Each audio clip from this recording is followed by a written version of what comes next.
A paz do Senhor Jesus, irmãos, tudo bem com vocês? Sei que nós estamos fazendo um estudo no profeta Daniel, mas eu precisava falar acerca dos últimos acontecimentos aqui no país e de tudo o que eu tenho visto. Sobre uma reflexão que eu estava fazendo. Eu nunca fui de atentar para essa questão de política, nunca olhei para esse lado, conectei com a palavra, nem nada do tipo. Mas nessas últimas eleições, que meus olhos se abriram para esse ponto, eu vi não só como devemos nos atentar para isso, como vi também como está o coração das pessoas e a idolatria que há nesse país. Porque convenhamos que os dois candidatos estavam sendo idolatrados, ainda que um entrasse em igrejas, ainda que um deles falasse de Deus, promovesse a liberdade de culto, falasse de Deus, família, pátria, liberdade, mas nós vimos que tudo isso estava sendo tomar o nome do Senhor em vão. Porque aquele que conhece a Deus verdadeiramente sabe que jamais uma pessoa que diz feliz é a nação cujo Deus é o Senhor deve entregar a pátria na mão de uma imagem de escultura. Então isso foi uma grande hipocrisia que houve da parte de um dos candidatos. E o outro candidato que ganhou a eleição, as pessoas estão com medo agora do que possa acontecer com o país, das dificuldades que possam vir, do país se tornar como uma Venezuela e, em parte, meio que o Brasil já é como uma Venezuela. Nós só não estávamos vendo isso direito. Irmãos, muitas pessoas falaram de Deus nessas eleições apenas com o desejo que Deus cumprisse a vontade do coração delas. Essa é a verdade. Pessoas que queriam que a direita continuasse no poder, porque sentiam que com a direita no poder a sua vida estava tranquila. E como elas queriam continuar com a vida do jeito que estão, então essas pessoas falavam de Deus e queria que Deus colocasse no poder.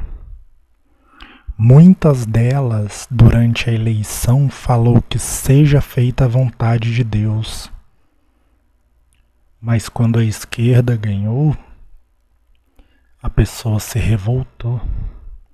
A pessoa não aceitou e falou, não é a vontade de Deus, não é os desígnios de Deus que isso aconteça. Irmãos, Deus entregou Jerusalém, a cidade que ele escolheu para fazer habitar o seu nome, na mão de Nabucodonosor. Você quer comparar algum candidato político hoje com Nabucodonosor? Não tem como comparar. Um homem que pegou os 3 melhores amigos de Daniel, mandou aquecer a fornalha 7 vezes mais e queria ver eles queimarem vivos até a morte, só porque eles se recusaram a adorar a imagem que ele fez. e você achar que esse homem pode ser comparado com algum candidato de hoje? O que acontece é que a igreja de hoje, ela está tão fraca espiritualmente que qualquer perseguição que vier sobre ela, ela já vai achar que é grande demais. Hoje você pode estar ouvindo essa mensagem pelo YouTube, mas vai chegar um tempo em que sim, nós não poderemos mais usar o YouTube para proclamar a palavra de Deus. Vai chegar um tempo em que as igrejas serão fechadas, os cultos terão que voltar a ser de casa em casa, como era no tempo da igreja primitiva. Essas coisas vão voltar. E isso não sou eu que estou dizendo, está escrito. Só que muitas pessoas estão querendo até ignorar as escrituras para ver se de alguma forma a vida dela continua tranquila e do jeito que está. Ela diz: Maranata, a hora vem, Senhor Jesus. Mas ela se esquece das angústias e tribulações que devem acontecer antes da vinda de Jesus. E por isso ela não atenta para essas dificuldades para se preparar. Até porque muitos pensam que serão arrebatados antes desse tempo de angústia. Irmãos, olhem bem para a igreja de hoje. Olhem bem para como o povo está dormindo, como o povo está fazendo de tudo para manter a palavra do jeito que agrada aos ouvidos. E vocês vêm dizer que a igreja será arrebatada? Eu já postei vários vídeos onde eu provo na palavra de Deus que a igreja não será arrebatada. E se quiser eu mando o vídeo ou gravo outro, provando de novo. Porque as escrituras elas nos ensinam. A igreja não será arrebatada antes da grande tribulação. Nós devemos nos revestir da armadura de Deus, devemos nos preparar, devemos nos armar do mesmo sentimento que se Cristo sofreu na carne, nós também sofreremos. Ou pode ser que não. Depende se estaremos vivos até lá. Mas o fato de sofrer alguma angústia e tribulação durante o tempo da sua vida aqui, todos nós sofreremos, porque quem não passa por tribulação e angústia, todos temos tribulação e angústia. Mas a grande tribulação, os que estiverem vivos até o momento do tempo começar, a igreja não será tirada antes. Existe sim uma parte da igreja que será preservada até o fim no deserto, sendo experimentada por Deus, aonde Deus vai fazer separação entre os fiéis e os rebeldes, mas que a igreja vai estar na terra nesse tempo, vai estar. Então, irmãos, veja o que diz 1 Pedro capítulo 4, versículo 1. Ora, tendo Cristo sofrido na carne, armai-vos também do mesmo pensamento, pois aquele que sofreu na carne deixou o pecado. Pastores que dizem que você vai ser arrebatado antes da grande tribulação, eles estão dizendo que você não vai sofrer. E se esses pastores estão dizendo que você não vai sofrer, eles não estão te armando para a batalha, mas eles estão te desarmando para a batalha. Eu mesmo vi um pregador que pegou Miqueias 2 e ele pegou o que os falsos profetas estavam dizendo sobre não vir sofrimento sobre o povo e ele aplicou para a igreja, dizendo que o povo de Deus não vai sofrer. Em Miqueias, no capítulo 2, ele leu isso. Então, irmãos, veja que ponto que as pessoas estão chegando.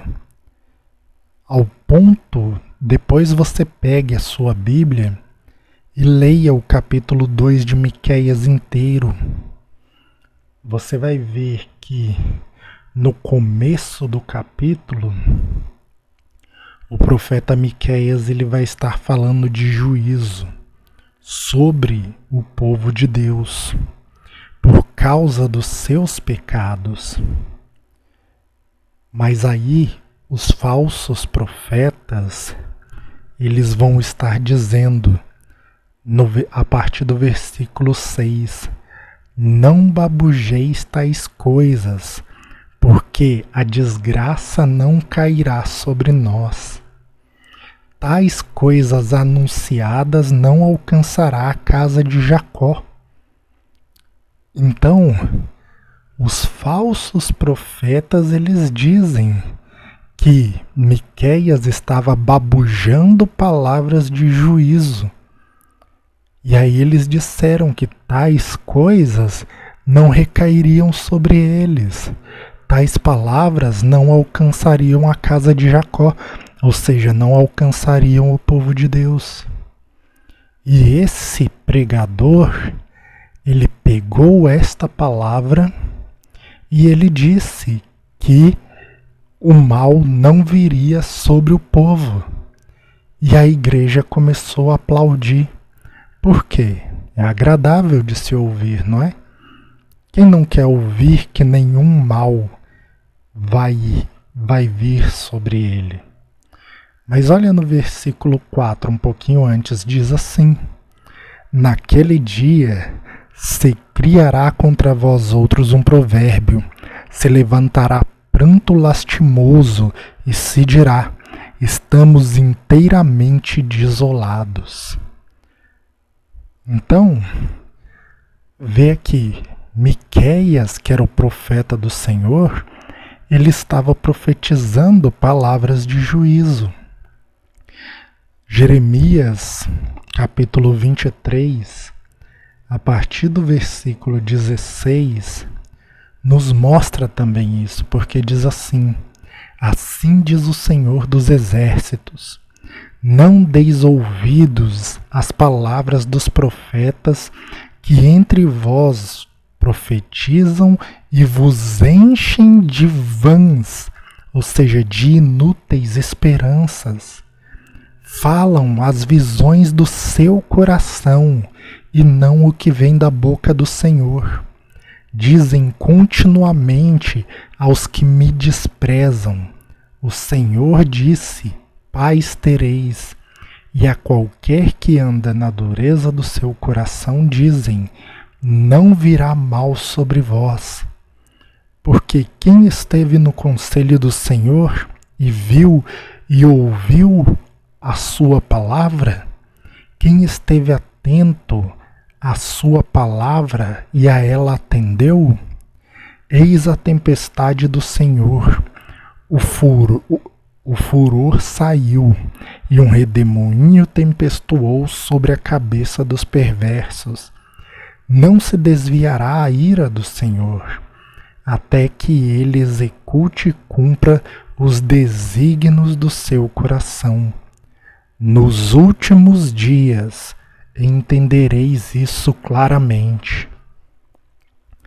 Quantos pastores não estão nas suas igrejas profetizando para o povo que o mal não vai vir sobre o povo, que não é justo o povo de Deus enfrentar o mal como os ímpios vão enfrentar. Mas isso porque eles escolhem o que querem pregar. Se esquecem do que o Senhor Jesus profetizou. Você pode ler Mateus 24, eu vou ler Lucas 21. Veja o que está escrito em Lucas 21. Também está escrito em Mateus 24 e em Marcos 13. Perguntaram-lhe os discípulos: Mestre, quando sucederá isso? E que sinal haverá de quando estas coisas estiverem para se cumprir? Respondeu ele: Vede que não sejais enganados, porque muitos virão em meu nome, dizendo: Sou eu. Também chegou a hora. Não os sigais. Quando ouvirdes falar de guerras e revoluções, não vos assusteis, pois é necessário que primeiro aconteçam estas coisas, mas o fim não será logo. Então lhes disse: Levantar-se-ão nação contra nação, reino contra reino. Haverá grandes terremotos, epidemias e fomes em vários lugares, coisas espantosas e também grandes sinais nos céus. Antes, porém, de todas estas coisas, lançarão mão de vós e vos perseguirão, entregando-vos às sinagogas e aos cárceres, levando-vos à presença de reis e governadores, por causa do meu nome. E isso vos acontecerá para que deis testemunho.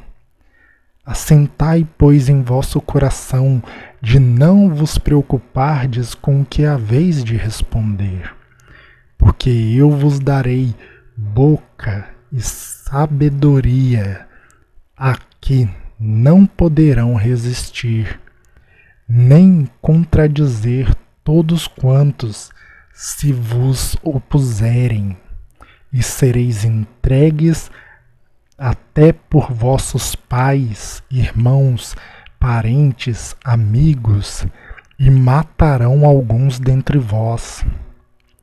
De todos sereis odiados por causa do meu nome. Contudo, não se perderá um só fio de cabelo da vossa cabeça, e na vossa perseverança que ganhareis a vossa alma. Quando, porém, virdes Jerusalém sitiada de exércitos, sabei que está próxima a sua devastação. Nós sabemos que nesse ponto aqui, aconteceu no ano 70 depois de Cristo, o sítio de Jerusalém, o cerco de Jerusalém. Mas nós também sabemos pelas profecias que nos últimos dias o anticristo vai cercar Jerusalém de novo. E isso está escrito em Zacarias 14, onde fala que metade da cidade será tomada e levada para o cativeiro. Continuando diz: Então os que estiverem na Judéia fujam para os montes, e os que se encontrarem dentro da cidade retirem-se, e os que estiverem nos campos não entrem nela. Porque estes dias são de vingança, para se cumprir tudo o que está escrito. Ai das que estiverem grávidas e das que amamentarem naqueles dias, porque haverá grande aflição na terra e ira contra este povo. Irmãos, um estado de tribulação, de guerra, de angústia, para um solteiro já é difícil. Imagine para uma mulher grávida, para uma que amamenta. Então é por isso que está escrito: ai das que estiverem grávidas. Porque a grande tribulação, ela será um momento como nunca houve na terra, de grande angústia e aflição. E para as que estão grávidas e amamentam, será um momento ainda pior, porque elas pensarão muito em seus filhos. Então é por isso que está escrito dessa forma. Continuando diz: cairão a fio de espada e serão levados cativos para todas as nações, até que os tempos dos gentios se completem. Jerusalém será pisada por eles. Para quem não conhece a mensagem das duas casas de Israel, de que aqueles que se convertem a Cristo também se tornam Israel, não vai achar que esse tempo aqui está falando somente do ano 70 e que não é um ciclo que aponta também para os últimos dias. Mas para aqueles que conhecem verdadeiramente a palavra de Deus, sabem que o que eu li agora não só aponta para o ano 70, aquilo que aconteceu em Jerusalém, mas também aponta para os últimos dias. Continuando diz: haverá sinais no sol, na lua e nas estrelas, sobre a terra, angústia entre as nações, perplexidade por causa do bramido do mar e das ondas. Haverá homens que desmaiarão de terror pela expectativa das coisas que sobrevirão ao mundo, pois os poderes do céu serão abalados. Então se verá o Filho do Homem vindo numa nuvem, com poder e grande glória. Ora, ao começarem estas coisas a suceder, exultai e erguei a vossa cabeça, porque a vossa redenção está próxima. Então vejam, irmãos, a palavra de Deus, ela nos adverte. Nos últimos dias, quando estiver próximo da vinda do nosso Senhor Jesus Cristo, a igreja será perseguida. Angústia e aflição haverá sobre a terra. Então, como que esses homens querem continuar despreparando a igreja desse jeito, ao invés de revesti-la da armadura de Deus? Ficam de todo modo querendo mudar aquilo que está escrito com profecias de que Deus vai fazer, Deus vai te dar isso, Deus vai te dar aquilo. Pensem bem, irmãos, na palavra de Deus.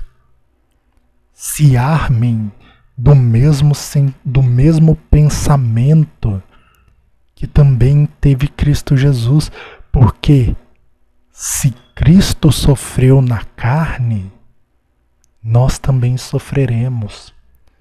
Pode ser que não sofreremos a grande tribulação, mas angústia, aperto e talvez até um início de perseguição possamos passar. E pessoas estão perdendo a esperança ou se enchendo de uma vã esperança que vai fazer com que, na hora da angústia, ela abandone a fé por causa de homens que, no lugar de fazer da vida da pessoa uma cidade fortificada, como está escrito em Ezequiel 13, eles estão deixando brecha nos muros, de modo que, por qualquer motivo, esse muro pode cair. Homens que colocam a sua esperança na esquerda, outros colocam sua esperança na direita. Mas o caminho de Deus é o caminho reto. E o caminho reto é aquele que está em Cristo Jesus, o caminho, a verdade e a vida. Lembra do testemunho que Deus deu acerca de Jó? Homem íntegro e reto, que teme a Deus e que se desvia do mal. Irmãos, esquerda e direita, elas cada vez mais vão representar besta do mar e besta da terra. A besta do mar, se você lê em Apocalipse 13, ela faz guerra contra o povo de Deus. A besta da terra, ela tem aparência de cordeiro, mas fala como dragão. O cordeiro é Cristo, então ela usa de engano. E esses chifres parecendo cordeiro, esses dois chifres, falam de religiões, que elas usam o nome de Cristo, mas elas pervertem a fé das pessoas. As principais que nós podemos identificar, as duas maiores, é o catolicismo e o islamismo, que são as duas maiores do mundo. Mas não pensem que as igrejas evangélicas estão completamente excluídas desse meio, porque não estão. Infelizmente, há muitos que hoje carregam o nome de Cristo, que fazem parte desses dois chifres da besta da terra, com aparência de cordeiro e fala como de dragão. E nós devemos buscar em Cristo Jesus o discernimento espiritual para compreender a sua palavra e entender que nós devemos andar no caminho reto ao qual Cristo Jesus deixou para nós, negando os desvios que possamos ter tanto para a direita como para a esquerda, e ser fiéis à palavra de Deus e à doutrina de Cristo, e não à religião. Que Deus abençoe a todos e fiquem todos na paz do Senhor Jesus Cristo. Caso você não seja inscrito no canal, por favor inscreva-se, deixe o seu like e compartilhe para que mais vidas sejam edificadas em Cristo Jesus. Que Deus os abençoe, no nome de Jesus. Amém.